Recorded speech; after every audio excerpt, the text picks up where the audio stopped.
नमस्कार, मैं हूं प्रवीण दुबे। अभी हालात बदतर हैं तो दूरी ये बढ़ा लो तुम। अभी हालात बदतर हैं तो दूरी ये बढ़ा लो तुम। फलक पर मैं जो चमकूंगा तो तुम रिश्ते निकालोगे। इस शेर के मद्देनजर देखिए जरा तो चुनाव के एन पहले मौका देखकर नेताओं की इस पार से उस पार हो जाने की छलांगें हैरान नहीं करेंगी।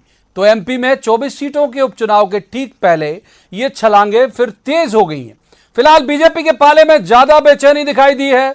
आज ग्वालियर चंबल इलाके के कद्दावर नेता बालेंदु शुक्ल ने घर वापसी की। बालेंदु बीजेपी छोड़कर फिर कांग्रेस में आए थे।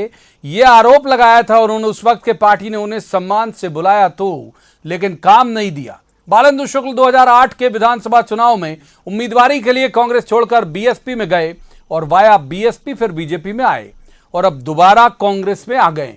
यानी अवसर देखकर बदली गई आस्था मौके के साथ बदलती गई। शुक्ल से पहले सांवेर से उम्मीद बांधे पूर्व सांसद प्रेमचंद गुड्डू ने पुत्र अजीत बोरासी समेत भूल सुधार किया था। इनका बीजेपी में क्वारंटाइन पीरियड कुल जमा 19 महीने का रहा। प्रेमचंद गुड्डू का 2018 के विधानसभा चुनाव के पहले कांग्रेस से मोहभंग हुआ था। बेटे अजीत बोरासी को आलोट से टिकट मिलने के साथ बीजेपी से मोह बढ़ा, लेकिन बोरासी चुनाव हार गए। लिहाजा प्रेमचंद गुड्डू ने भी माहौल देखते ही फिर कांग्रेस का हाथ थाम लिया। इसी कड़ी में एक जरूरी नाम मुख्यमंत्री शिवराज सिंह चौहान के साले साहब संजय सिंह का भी है। कांग्रेस से चुनाव लड़े थे जनाब, और अब यह शोध का विषय है कि फिलहाल अपनी राजनीतिक महत्वाकांक्षाओं के साथ वे कहां विचरण कर रहे हैं। सवाल यह है कि टिकट की उम्मीद और सत्ता के मकसद से लगाई गई इन छलांगों की मियाद क्या होगी। क्या चुनावी बादल देखकर उछलने वाले नेता पार्टी की ताकत बन पाएंगे। 19 जून को होने जा रहे राज्यसभा चुनाव और 24 सीटों के उपचुनाव के पहले यह कूदफांद और बढ़ेगी। जरूरी सवाल यह है कि यह सियासी तोड़फोड़ कितनी टिकाऊ होगी और जवाब तो देना होगा। लेकिन पहले आपको दिखाते हैं एक रिपोर्ट, देखिए।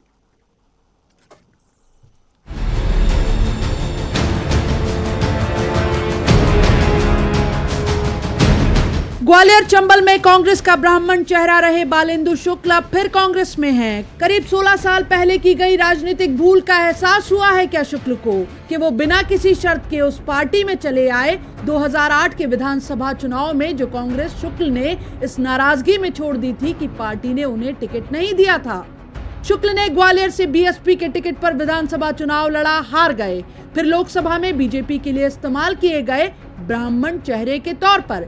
अब 10 साल बाद फिर शुक्ल की उम्मीदें परवान चढ़ी हैं और बालेंदु ने पाला बदल लिया है। हालांकि कह अब भी यही रहे हैं कि टिकट की आस में नहीं आए। जब मैं कांग्रेस पार्टी में आ रहा हूँ, मेरी कोई शर्त नहीं कि टिकट देंगे नहीं देंगे, क्या करेंगे क्या नहीं करेंगे, लेकिन ये ज़रूर है कि वे मेरी उपयोगिता महसूस करेंगे और राजनीतिक कार्य मुझसे लेंगे, इतना सुनिश्चित। शुक्ल के पहले मालवा निमाड़ में कभी कांग्रेस का दमदार चेहरा रहे प्रेमचंद गुड्डू ने भी बीजेपी से कांग्रेस में घर वापसी की थी। ये भी 19 महीने पहले अपने बेटे अजीत बोरासी को सियासी जमीन दिलाने बीजेपी में गए थे। विधानसभा चुनाव में बेटे का टिकट कटने के साथ इन्होंने बीजेपी का दामन थामा। बेटा आलोट से चुनाव हार गया, गुड्डू को भी खास तवज्जो नहीं मिली, तो पौने 2 साल के अंतराल में ही सांवेर में होने जा रहे विधानसभा उपचुनाव के मद्देनजर गुड्डू ने गाड़ी पीछे लौटा ली।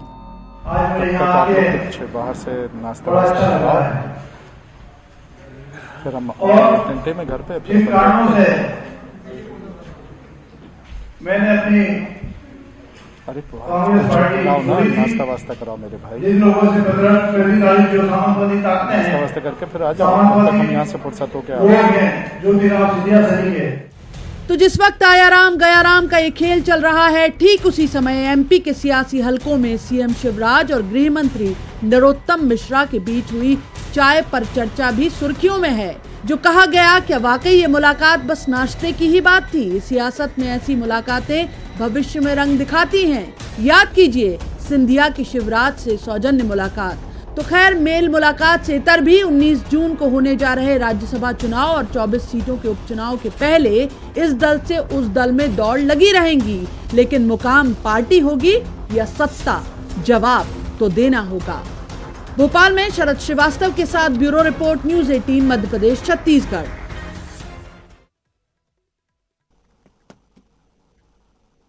अभी दो मेहमान हैं हमारे साथ, तीसरे भी जुड़ेंगे। बहुत महत्वपूर्ण मेहमान हैं आज जिनका जिक्र कर रहे हैं। सबसे पहले जो मौजूद है उनका परिचय कराऊं। पंकज चतुर्वेदी हमारे साथ हैं, बीजेपी के नेता हैं। पंकज जी का बहुत स्वागत है। दूसरे मेहमान मनीष दीक्षित, पत्रकारिता का बड़ा चर्चित चेहरा है। मनीष दीक्षित जी का भी स्वागत है। शुरुआत पंकज चतुर्वेदी जी से कर लेते हैं। पंकज जी, कितना फायदा कितना नुकसान आज ये जो बालेंदु जी का कांग्रेस में घर वापसी हुई है उसे लेकर?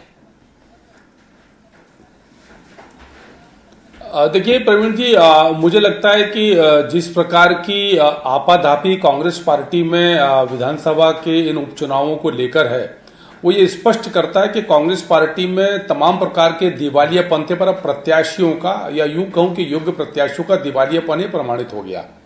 इधर उधर से जुगाड़ तुगाड़ करके कहीं से ढूंढ ढकेल की कोशिश की जा रही है कि कांग्रेस के चुनाव चिन्ह पर ऐसे लोग कम से कम खड़े हो जाएंगे, थोड़ी सी नाक और साख बच सके, उसी का प्रयास है। जिन 22 लोगों ने कांग्रेस पार्टी छोड़ी, उनको तमाम प्रकार के शब्दों से, जिस प्रकार से भारतीय जनता पार्टी कांग्रेस पार्टी परिभाषित करती है भारतीय जनता पार्टी में शामिल होने के लिए, तो बालेंदु शुक्ला जी तो कांग्रेस से बसपा, बसपा से भाजपा, भाजपा में राज्य निर्वाचन आयोग का अध्यक्ष, मंत्री का दर्जा, और उसके बाद अब फिर कांग्रेस पार्टी में।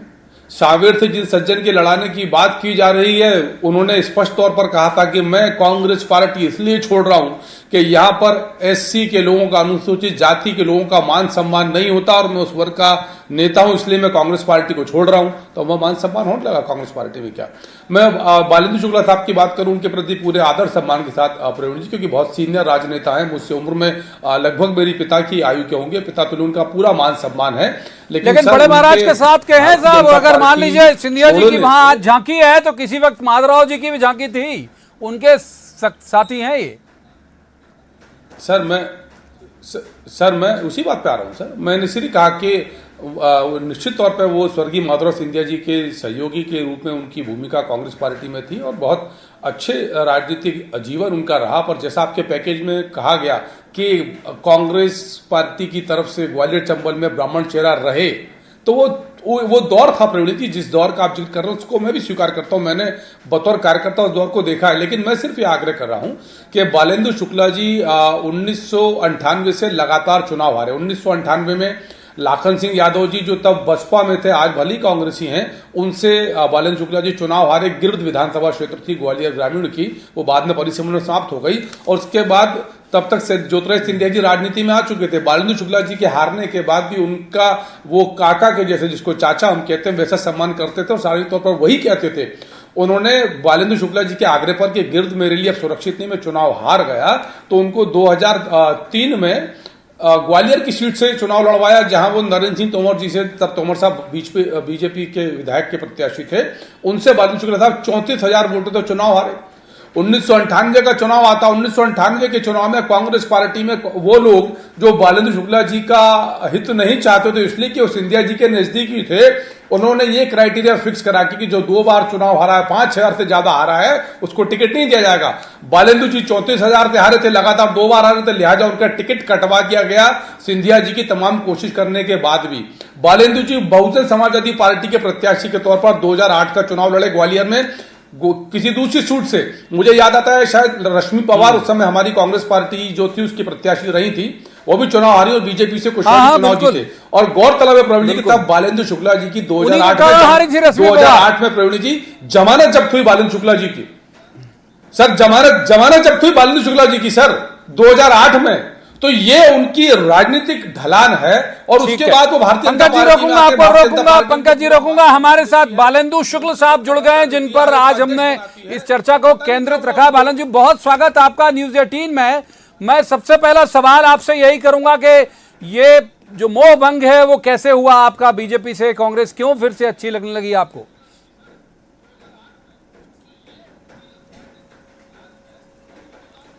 देखिए, मैं भारतीय जनता पार्टी में लगभग 10 साल से था मैं, और इस 10 साल के अंदर जी भारतीय जनता पार्टी के कार्यकर्ताओं ने, हमारे नेताओं ने बहुत अच्छा व्यवहार किया, प्रेम दिया, सानिध्य दिया और आदर भी दिया। लेकिन एक राजनीतिक कार्यकर्ता होने के नाते कोई मुझे राजनीतिक कार्य नहीं दिया, सम्मान दिया, प्रेम दिया, लेकिन कार्य नहीं दिया।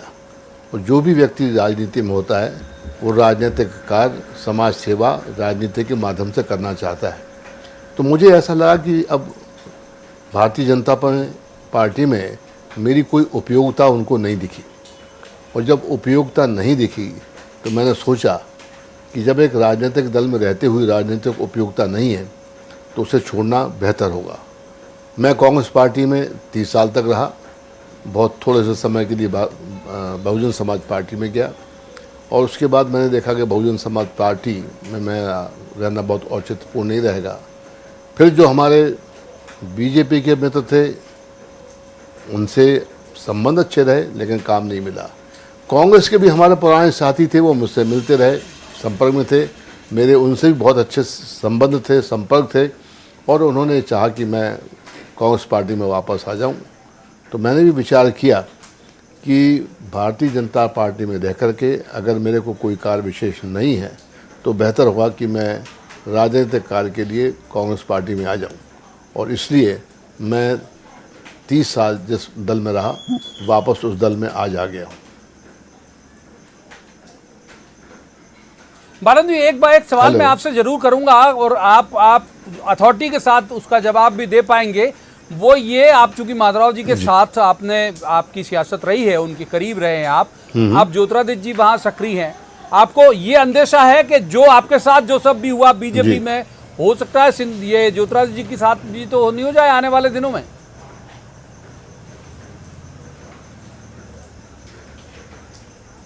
नहीं, ज्योतिरादित्य सिंधिया भारतीय जनता पार्टी में गए हैं, उनकी स्थिति वहाँ क्या होगी मुझे नहीं मालूम है। और ये भी सही है कि आज की तारीख में भी ज्योतिरादित्य सिंधिया कोई सर्वे सर्वा नहीं है। तो ये सोचना या कहना कि मेरी स्थिति क्या होगी नहीं होगी औचित्यपूर्ण नहीं है। कांग्रेस पार्टी में मैं बरसों रहा हूँ, सबको जानता करता हूँ, और इसलिए मैं नहीं समझता हूँ कि इसमें कहीं ज्योतिरादित्य सिंधिया कोई हाथ है या उनका कहना या उनकी वजह से मैंने पहले किया या अब किया, ये उचित नहीं है। तो मैं समझता हूँ कि ज्योतिरादित्य सिंधिया का इसमें कोई सवाल नहीं है।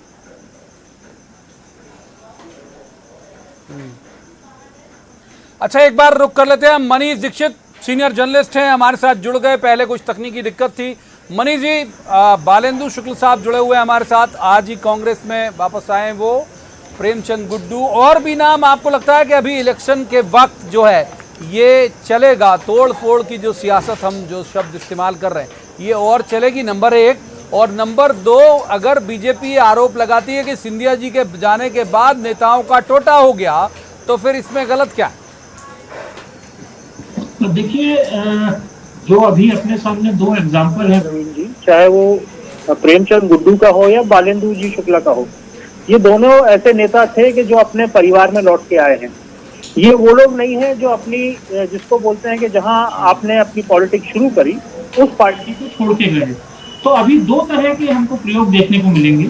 एक तो घर वापसी का दौर चलेगा, और ये भी हुआ कि जो होता है कि मूल पार्टी से रुष्ट होकर दूसरे दलों में जाने का सिलसिला भी चलेगा अभी। तो ये दोनों चीजें अभी जाहिर है चलेंगी। और जहां तक की बात है कि अगर कि सिंधिया जी चले गए तो पार्टी के पास कोटा हो गया, मुझे नहीं लगता ऐसा कोई सोचता होगा, क्योंकि सिंधिया जी का एक अपना ऑरा था। उन्होंने जो पिछली सरकार में उनका कंट्रीब्यूशन भी नहीं नकारा जा सकता। मगर ये भी सच है कि सिंधिया परिवार में शायद वो पहले ऐसे व्यक्ति होंगे, बालेंद्र जी और ये लोग सीनियर हैं, इनको आइडिया होगा कि जो चुनाव हारे वो इतने ज्यादा मतों से। तो ये भी एक सच है, अगर वो इतने बड़े नेता होते, लार्जर देन लाइफ उनकी इमेज है, उनका चेहरा बहुत आकर्षित करता है, वो यूथ को अपील करते हैं, बट उसके बाद भी उस कॉन्स्टिट्यूएंसी से, जो कॉन्स्टिट्यूएंसी 40-50 साल से आपके परिवार के पास रही है, तो ये कहीं एक सोचने को मजबूर करती है चीज कि मतदाता वैसा नहीं रहा प्रवीण जी कि वो केवल नाम पे वोट देगा, वो आपका काम देखेगा, आपका बिहेवियर देखेगा, आप संकट के समय उसके साथ खड़े हो कि नहीं खड़े हो वो ये भी देखेगा। तो जहां तक इसकी बात है कि इधर से उधर जाने का सिलसिला है, ये तो अभी तो चुनाव डिक्लेयर नहीं हुए हैं भाई, अभी चुनाव डिक्लेयर तो होने दीजिए। इधर से उधर भी जाएंगे, कुछ घर वापसी करेंगे, कुछ यहाँ से जिनको टिकट की उम्मीद है उनको नहीं मिलेगी तो वो भी वापसी करने की कोशिश करेंगे और हो सकता है भाजपा से भी कुछ लोग इधर से उधर चले जाएं। मंत्रिमंडल विस्तार भी होने दीजिए, असंतुष्ट तो बढ़ते जाएंगे। सही कह रहे हैं मनीष जी। एक बार पंकज चतुर्वेदी जी का रुख कर लेते हैं। पंकज जी बोलिए। मनीष जी बात पूरी करिए। मैं ये कह रहा था, कैबिनेट विस्तार भी प्रवीण जी इसी वजह से टल रहा है बार बार, क्योंकि कैबिनेट विस्तार अगर हो गया तो जो मुट्ठी है या जो सबको एक आशा या उम्मीद लगी हुई है सबको कि भाई हमारा मौका लग सकता है, तो वो उम्मीद टूट जाएगी। और अभी राज्यसभा सबके लिए बड़ी क्रिटिकल है। अगर मान लीजिए उसमें क्रॉस वोटिंग होती है, ये डर दोनों पार्टियों को है। और अगर बीजेपी को खतरा इसलिए ज्यादा है कि बीजेपी में दावेदार मंत्री पद के ज्यादा हैं, और उसमें यह है कि 1/3 आपने रिजर्व कर दिया, 1/3 या 1/4 रिजर्व कर दिया आपने, तो सीटें जो मंत्री पद की भाई वो आप लोग तो आप माने सीधे वो जो रेलवे की भाषा में कहते हैं डीआरएम कोटे से आ गए आप। तो अब जो जिनका वेटिंग है, जो आरएसी वाले हैं, उनमें बेचैनी वाजिब भी है। मनीष जी ने जो बात बड़े परिष्कृत शब्दों में कही, मैं सरलीकृत करके समझा दे रहा हूं। तो डीआरएम कोटे वाले तो आ गए, जो वेटिंग वाले हैं वो बेचैन हैं। फिर ऐसे नहीं कि यात्रा ट्रेन ही छोड़ दें, उतर जाएं वो लोग।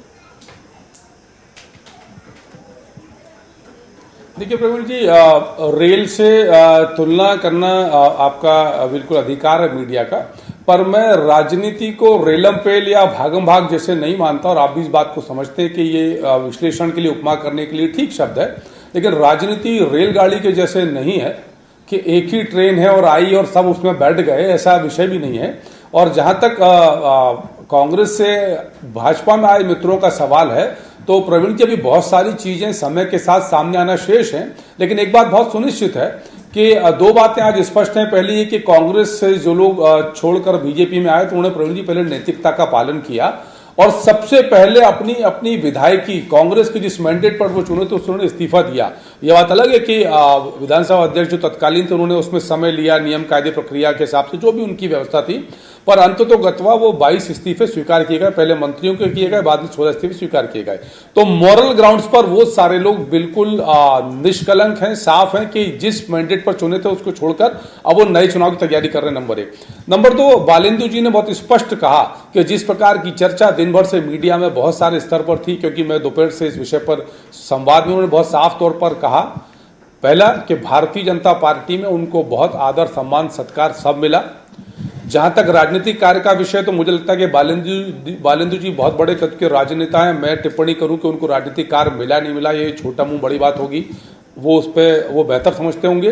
तीसरा, उन्होंने इस बात को भी स्पष्ट किया कि उनके राजनीतिक आवागमन में, यानी कांग्रेस छोड़ने में, बसपा में जाने में, भाजपा में आने में, पुनः कांग्रेस में जाने में ज्योतिरादित्य सिंधिया जी से का कोई लेना देना नहीं है। तो कई सारी चीजें स्पष्ट होती हैं, लेकिन फिर उसी बात पर आ रहा हूं प्रवीण जी कि मनीष जी स्वीकार करें या ना स्वीकार करें, बालेंदु जी थोड़ा देर से जुड़े, मैं रोक रहा हूं पंकज जी, वक्त रहा तो आऊंगा आपके पास। बालेंदु जी का रुख कर लेते हैं। बालेंदु जी, आपसे उम्मीदें लगा रखी होंगी कांग्रेस ने, जाहिर सी बात है। आपके लिए अगर उन्होंने पलक पावड़े बिछाए तो बदले में वो चाह रहे होंगे कि ग्वालियर चंबल में आप ठीक तरह से परफॉर्म करके दें। तो कितनी उम्मीदें हैं? 16 सीटें आती हैं सर उस इलाके से।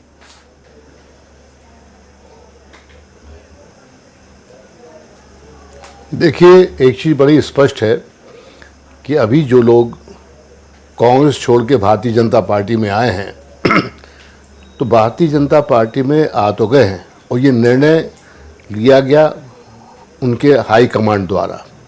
अब जो लोग भारतीय जनता पार्टी के कांग्रेस के इन विधायकों से लड़े थे और हारे थे, वो भी भारतीय जनता पार्टी के पुराने सदस्य हैं। उनके दिलो दिमाग में क्या गुजर रहा होगा? एक सरकार को बनाने के लिए उनके सबके गर्दन काट दी गई। जो बरसों से भारतीय जनता पार्टी में थे वो क्या सोच रहे होंगे? जो नीचे के कार्यकर्ता हैं, जो एक दूसरे के खिलाफ रहे, आज उनकी स्थिति हालत क्या है?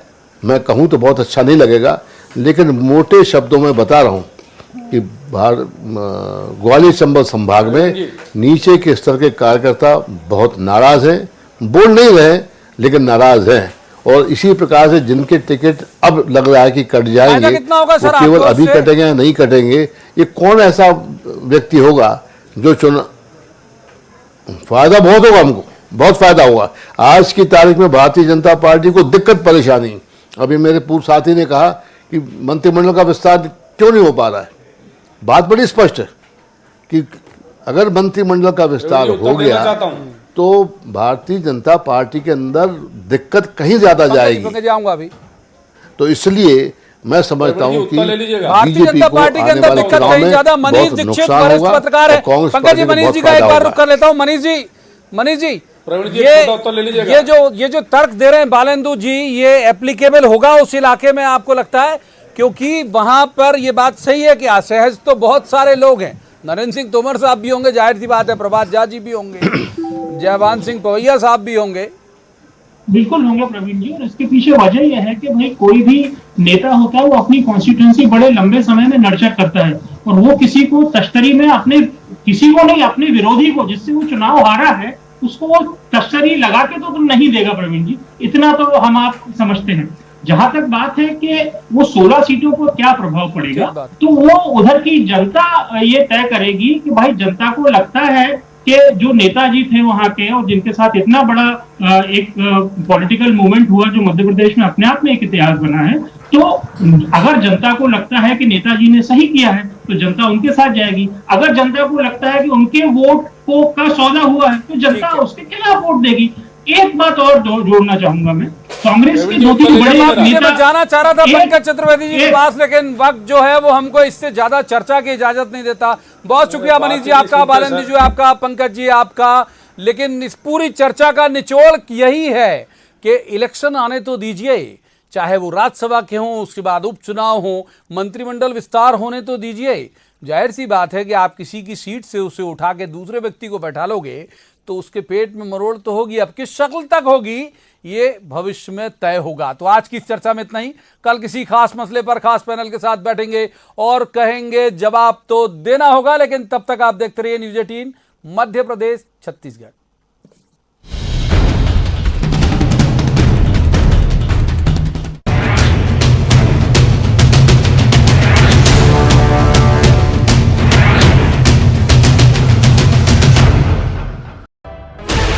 Sixteen channels, 50